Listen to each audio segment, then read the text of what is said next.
Toyota Wigo guys, quarterly maintenance. Ito yung ating maintenance, coolant, aircon filter, air filter, at saka yung ating brake fluid. Quarterly maintenance para safe tayo guys sa biyahe. Welcome guys to our quarterly maintenance Toyota Wigo guys. So check natin air filter, saka ito yung mga brake, top up natin kung kulang. Tapos ito yun guys, yung coolant, check ang level ng coolant like this. Yan, ito guys mababa na siya, so kailangan i-top up natin ito sa fluid.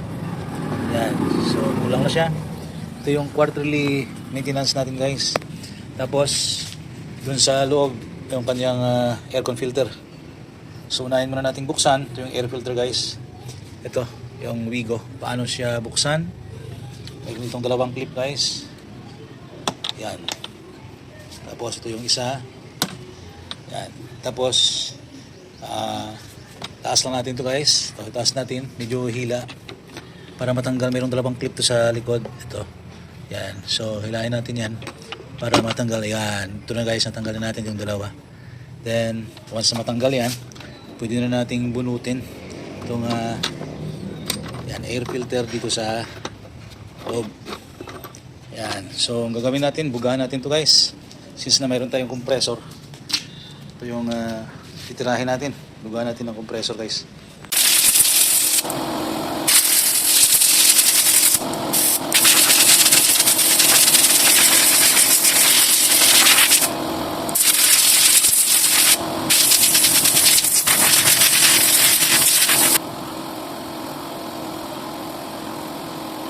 Next, yung coolant natin, dahil kulang na siya, pinakita ko kanina, dagdagan natin ito yung kulay. Ito yung coolant na ginamit natin. So natanggalin muna natin yung takip.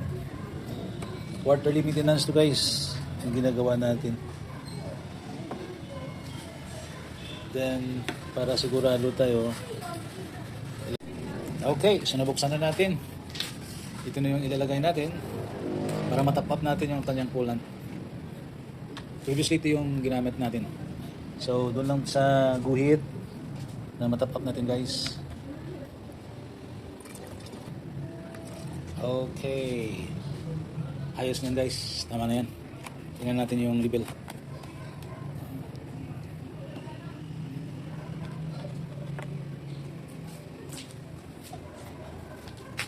Then balik natin yung takip, huwag kalimutan ibalik. Ayan. So tingnan natin guys kung matap up na. Kanina kasi kulang yan. Ayan. Ayan, kita natin, full na siya. Nasa linya na siya guys. So yun yung correct level ng ating coolant guys. Next. Okay, so balik naman natin ang ating air filter guys. Dito sa loob. Hilahin lang natin to. Tapos i-align. Yan. Align natin. Okay. Yun guys, dito naman tayo sa loob. Ito naman yung tanggalin natin at linisin natin yung kanyang aircon filter guys. Yan. Ito yung glove box, tanggalin natin. Tapos push natin to guys para lumabas. Yun. Nakalabas na yung isa. Ito na guys, tanggalan natin yung isa. So yung isa. So ang glove box natin ay pwede natin ibaba. So ito na guys yung ating aircon filter case. Yan.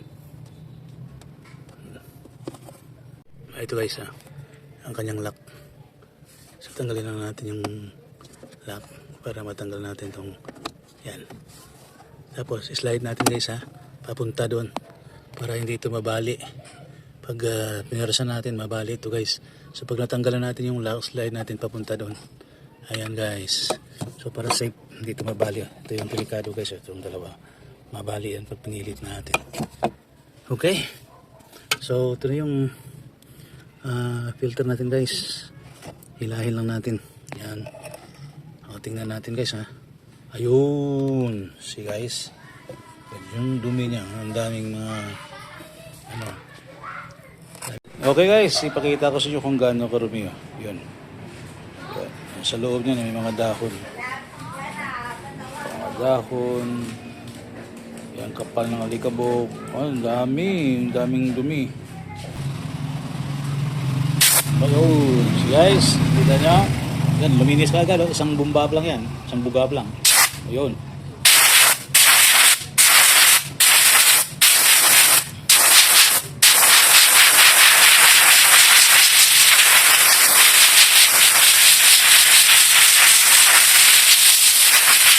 Oh, yun.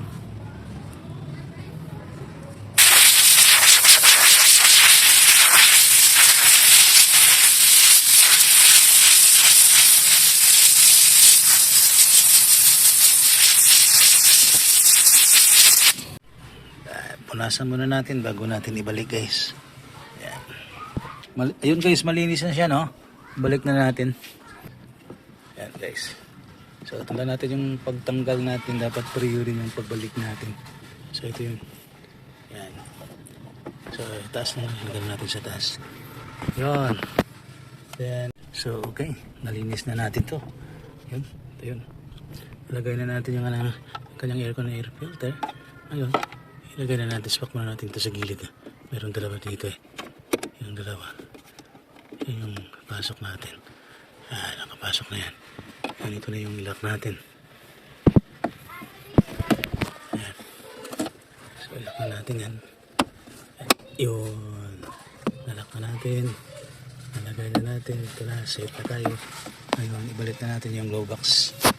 And guys, yung mga dapat natin gawin sa quarterly maintenance natin ng ating Toyota Wigo. So balik na natin yung ating low box.